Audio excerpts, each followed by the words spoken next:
relativement à la situation sécuritaire, oui. Je crois que ce que j'ai dit vous donne une idée. Nous ne sommes pas naïfs. Nous savons que l'adversité sauvage est en face de nous.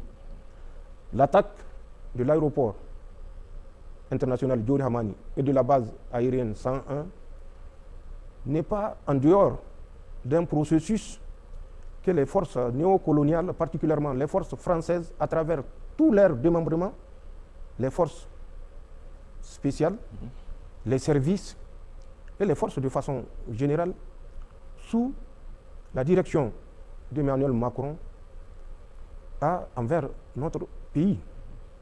Ce n'est un secret pour personne. Notre arrivée a créé une situation d'inimité ouverte entre Macron et nous. Et malheureusement, il a pu entraîner dans cette haine viscérale certains pays européens pour lesquels nous sommes amenés à nous poser des questions. Sont-ils aveugles? Sont-ils sourds?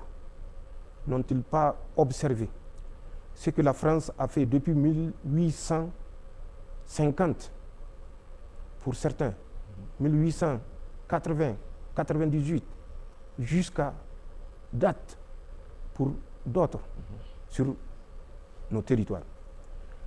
L'attaque de l'aéroport est inscrite dans un agenda de déstabilisation maladive.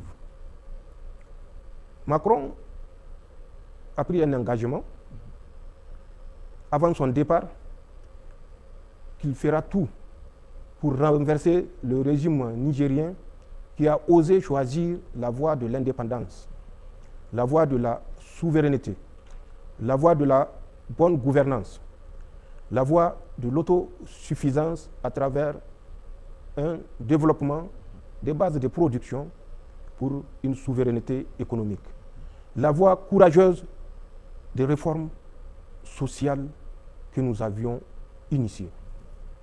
Il ne fallait pas que nous réussissions et c'est le combat auquel Emmanuel Macron et ses sbires nous livrent.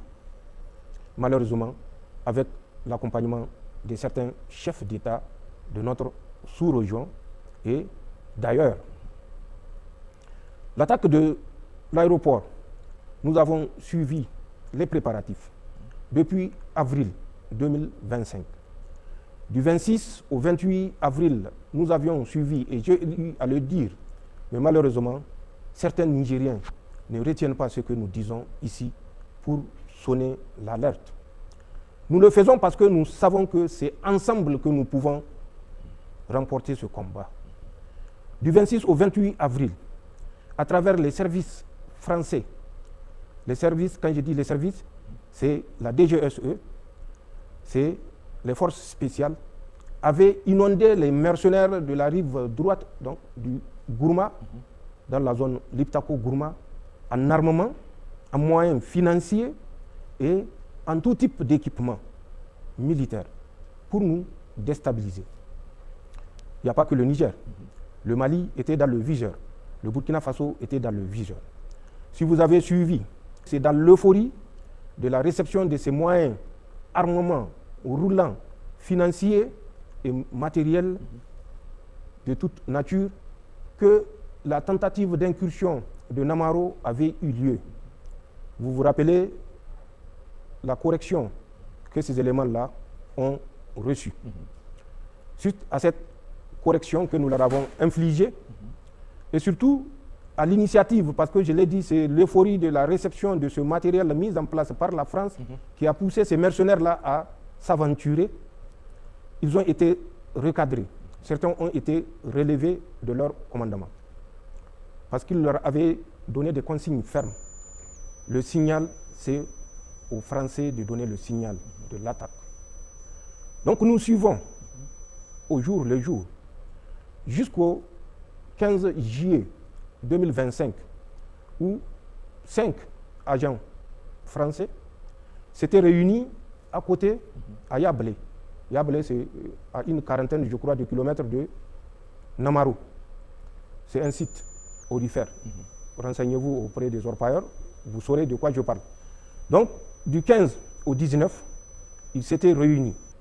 Au cours de cette réunion, il était décidé d'attaquer l'aéroport international Diori Hamani. Ce n'était pas l'EIGS, ce n'était pas le JINIM, c'était un conglomérat de mercenaires que les Français ont financé. Et nous connaissons le montant du financement. Ce conglomérat, dont la réunion de cadrage avait eu lieu du 15 au 19 juillet 2025 à Yablé, avait reçu pour mission d'attaquer fin décembre 2025. Il faut suivre ce que font les services français pour comprendre leur psychologie, pour comprendre leur mentalité. Vous vous rappelez, à travers certains laquais, notamment le site Ingré, mais malheureusement un site que c'est justement des services français qui l'animent, mais qui communiquent les éléments à ce malfrat pour les porter à la connaissance des Nigériens et du monde entier. Et ça, il faut que les Nigériens le sachent. Ils avaient, si vous vous rappelez, lui et un certain Barou Shekaro, mis sur leur site que le général Tchani s'est affolé et il a convoqué une réunion parce qu'il a appris que l'aéroport sera attaqué. Mais c'était des projets qui ont été développés à Yablé du 15 au 19 juillet. Ce n'est pas des chimères. Ce qu'ils disent, c'est réellement leur intention. Nous, Nigériens, nous avons eu l'occasion ou les occasions multiples de savoir que ces gens disent par anticipation ce qu'ils ont déjà ordonné de faire. C'est les dispositions que nous prenons qui font que ces gens sont obligés de reporter. Mais aucun dispositif n'est parfait. Bien sûr. Comme ils disent, une seule capitale au monde qui n'a pas fait l'objet d'attaques terroristes ou d'attaques de grands bandits. La France, c'est Paris leur capitale, j'espère. Bien sûr. Allez-y voir. De mars 2013 à novembre 2024, la France a enregistré 53 attaques terroristes. De ces 53 attaques terroristes, 80% sont conduites à Paris. Donc, aucun dispositif n'est parfait. Ils sont prompts à dire que nous sommes des incapables. Mais si nous sommes des incapables, peut-être c'est parce que nous sommes des bons élèves, puisque c'est d'eux que nous avons hérité cette incapacité. Et justement, c'est cette incapacité que nous voulons écarter de notre vision. C'est cette incapacité que nous voulons amener le peuple nigérien à comprendre que ce n'est pas la bonne voie, la voie des incapables, que Dieu nous en préserve. Vous vous rappelez Bataclan, vous vous rappelez le site de Charlie Hebdo, oui. Vous vous rappelez le stade où le président français était au stade quand des attaques simultanées ont été conduites à Paris. 7 attaques la même nuit. À Bataclan, c'est 91 victimes. 91 en moins de 30 minutes. Donc, ces gens qui crient à notre incapacité, peut-être qu'elle est héréditaire, et quand je dis héréditaire, pas nigérienne, elle est française. C'est pour vous dire, en parlant sérieusement, qu'aucun dispositif n'est hermétique, aucun dispositif n'est infaillible. Nous apprenons, nous Nigériens, de nos failles et nous les corrigeons. Nous avions appris, et ça grâce à notre formation, à anticiper. Parce que dans chaque opération, nous avons appris à prévoir l'imprévu. Mais nous ne sommes pas naïfs et c'est pourquoi chaque fois que nous concevons une opération, il y a un taux d'attrition que nous calculons. Rien n'est facile, rien n'est parfait. L'attaque de l'aéroport international Diori Hamani, je l'ai dit le 29, a bénéficié de la collaboration des pays que j'ai cités et particulièrement des présidents de ces pays que j'ai cités. C'est une attaque qui a regroupé du moto des mercenaires de GSIM ou GINIM comme vous voulez, 10 motos plus un véhicule de l'EIGS et 20 motos du mouvement Boko Haram, son aile ISWAP, qui a élu domicile dans la zone de Sokoto, Katsina, Kébi, Zamfara, et que nous avions en son temps alerté les autorités nigérianes. Ce sont ces groupes qui ont été recensés par les pays que j'avais cités, parce que si vous participez financièrement, pour nous, vous participez en connaissance. Et vous ne pouvez pas vous offusquer quand on sort pour citer vos noms. L'attaque a coûté aux sponsors 300 millions. 200 millions pour les préparatifs, 100 millions pour revendiquer. Parce que si vous l'avez constaté, et c'est ce que j'ai dit, suivez toujours ces gens, vous comprendrez, quand vous recevez une pierre, d'où vient la pierre. Pour revendiquer, aucun groupe n'était disposé à revendiquer. Contrairement aux habitudes, c'est près de 72 heures après que l'EIGS a revendiqué. Mais nous savons aller au-delà de lignes, parce que nous avons les moyens d'aller au-delà de lignes. Pour qu'il revendique, il a bénéficié de 100 millions cash de francs CFA. C'est en ce temps qu'il est parti revendiquer. Et même cette revendication au forceps a été motivée par mon intervention le 29 janvier 2026 à la base aérienne 101. Il fallait démentir une évidence et il fallait trouver le bouc émissaire au coût de centaines de millions, et ce bouc émissaire a été l'EIGS. Je maintiens, je persiste, et les Nigériens doivent s'en convaincre. Chaque fois que nous sortons pour dire quelque chose, nous ne le faisons pas sur un coup de tête. Nous ne le faisons pas par haine, même si la haine est la conséquence de notre sortie pour dire, pour dénoncer. Nous le disons parce que nous avons des éléments qui prouvent que ce que nous disons est vérifiable. Nous avons les écrits, nous avons les acteurs et nous avons les moyens mis à la disposition de ces mercenaires. Ils ne méritent pas une autre qualification que celle des mercenaires, et leurs sponsors ne méritent pas une autre qualification que des sponsors du terrorisme. Et c'est cette attaque qui a été conduite dans la nuit du 28 au 29 janvier 2026 à la base aérienne 101, ensuite à l'aéroport international Diori Hamani, où ils ont mitraillé également des avions qu'ils avaient trouvés sur le tarmac. Nous avions parlé de 3 avions. Je vis les gens se précipiter pour parler de la compagnie ivoirienne. Oui. En fait, le 3e avion est un avion tchadien qui avait évacué une compatriote décédée et ramené son corps.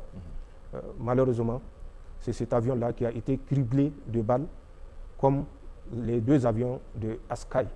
Il ne s'agissait même pas de l'avion de Air Côte d'Ivoire. Et nous n'avons jamais parlé de Air Côte d'Ivoire, qui a reçu tout un impact de balles perdues. Un impact de balles perdues. Donc, je le confirme ici, que cette attaque de la base aérienne et de l'aéroport international est une action commanditée par les commanditaires que j'avais cités, et je persiste et signe parce que nous avons les acteurs, ce n'est pas un seul acteur, nous avons les moyens, nous avons les rencontres en amont qui ont eu lieu avec les acteurs que j'ai cités. L'attaque a été vaillamment repoussée. Bien sûr, comme je l'ai dit, la faille qui est inhérente à tout dispositif, qu'il soit nigérien ou d'autres pays, oui.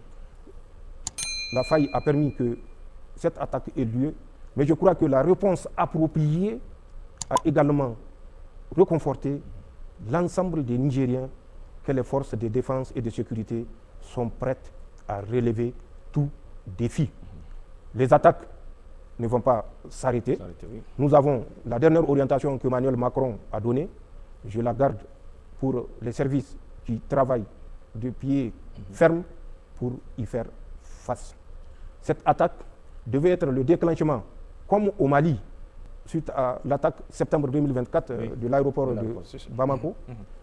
Ils avaient également, dans le sillage de cette attaque, mais avec un délai un peu plus long, le mois de janvier 2025 planifié des attaques simultanées qu'ils avaient continué à préciser pour les conduire dans la nuit du 1er juillet 2025 au 2.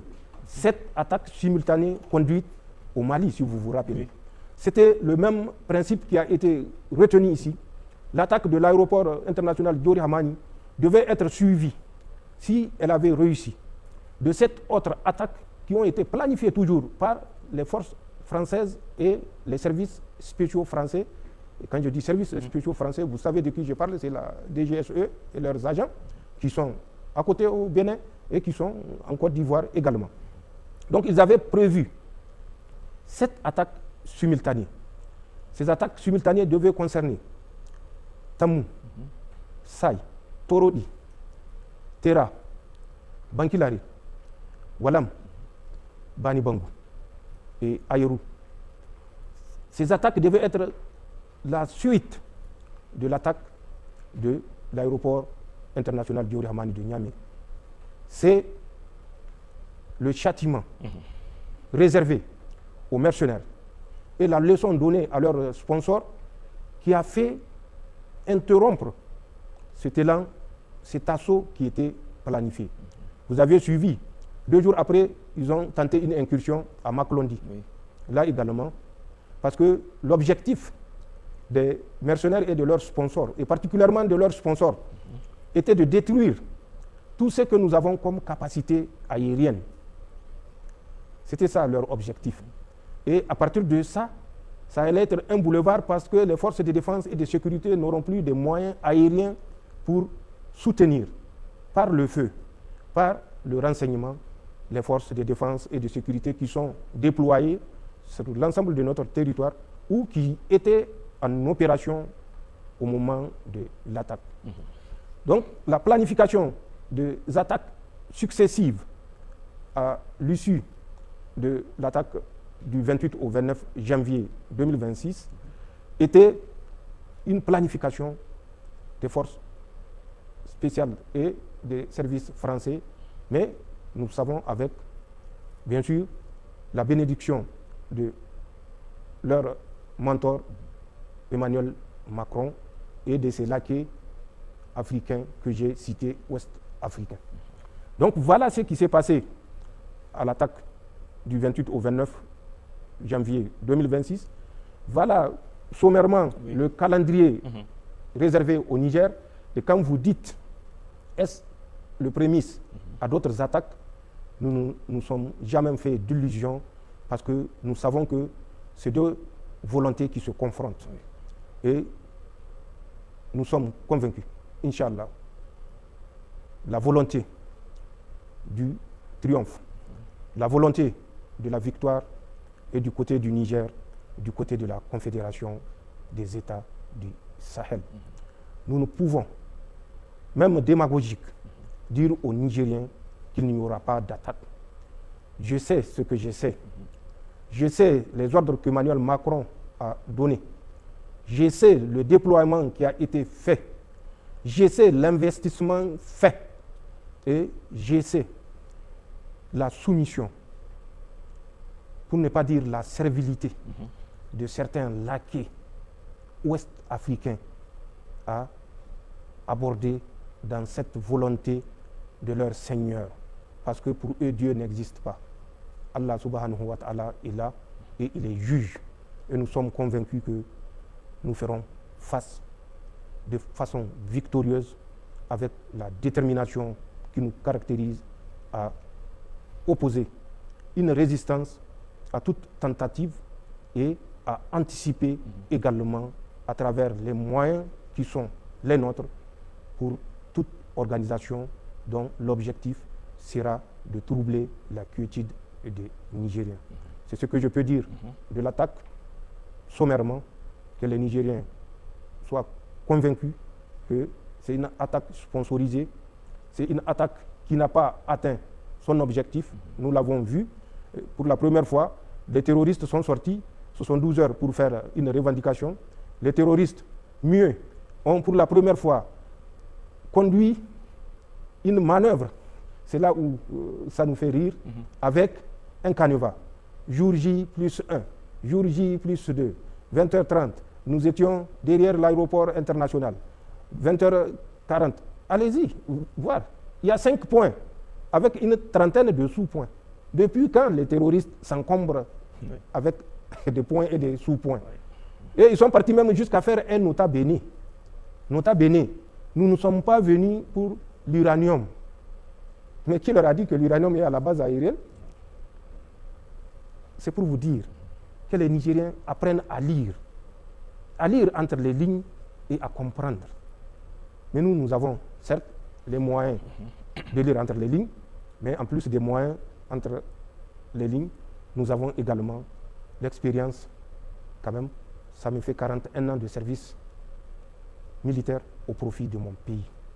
Même si c'est une leçon que je retiens chaque mois, multiplié 12 par 41, vous aurez le nombre de leçons et de leçons militaires que j'ai retenues pour vous dire que nous savons ce que nous faisons et nous ferons face, Inch'Allah, à toutes les velléités.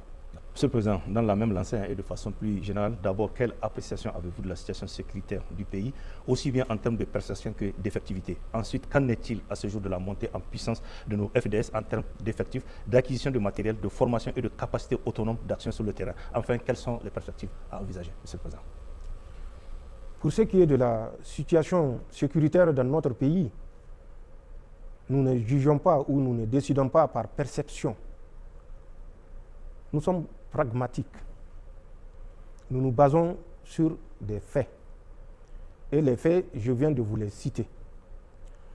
La réponse réservée à la tentative d'incursion à la base aérienne 101 et à l'aéroport international Diori Hamani de Niamey est une preuve supplémentaire de l'état de professionnalisme de nos forces de défense et de sécurité, qui ont, en moins de 20 minutes, je le dis et je le répète, repris le contrôle et qui ont, en moins de 20 minutes, engagé les mercenaires et les détruire dans la profondeur. C'est ce qui s'est passé et c'est ce qui fait ce narratif de 1h30 de combat, 2h30 de combat. Bien sûr, c'est 1h30 de combat, mais 2h30 de combat. Mais dans quelle disposition? Ça également, il faut le dire parce que beaucoup le méconnaissent. Quand vous faites l'objet d'une attaque, il y a une réaction. Cette réaction est conduite par un élément destiné. Nous concevons, nous planifions et nous conduisons. C'est ça la différence. Les FDS n'agissent pas par à peu près. Tout est planifié. Quand je vous dis jusqu'au taux d'attrition, quand je parle de taux d'attrition, c'est les pertes en vie humaine quand on prépare une opération.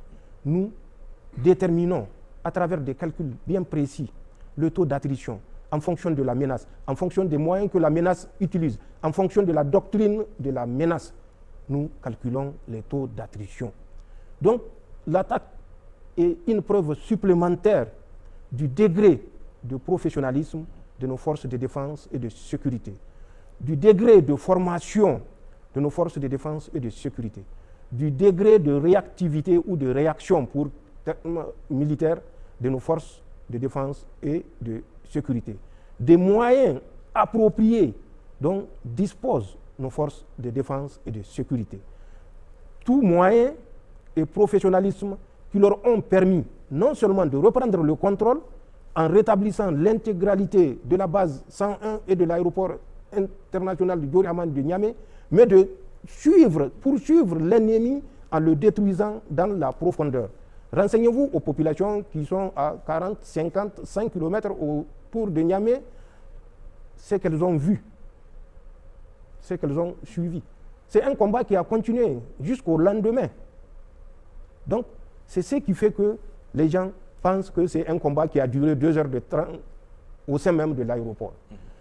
Nous sommes convaincus, et j'espère que les Nigériens sont convaincus de la montée en puissance de nos forces de défense et de sécurité, des moyens dont disposent nos forces de défense et de sécurité.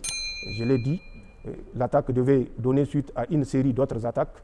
mais ceci n'a pas été exécuté pour ce que l'ennemi a constaté, pour ce que le sponsor ou les sponsors ont constaté. Donc, les forces de défense et de sécurité sont plus que jamais prêtes à défendre l'intégrité de notre territoire.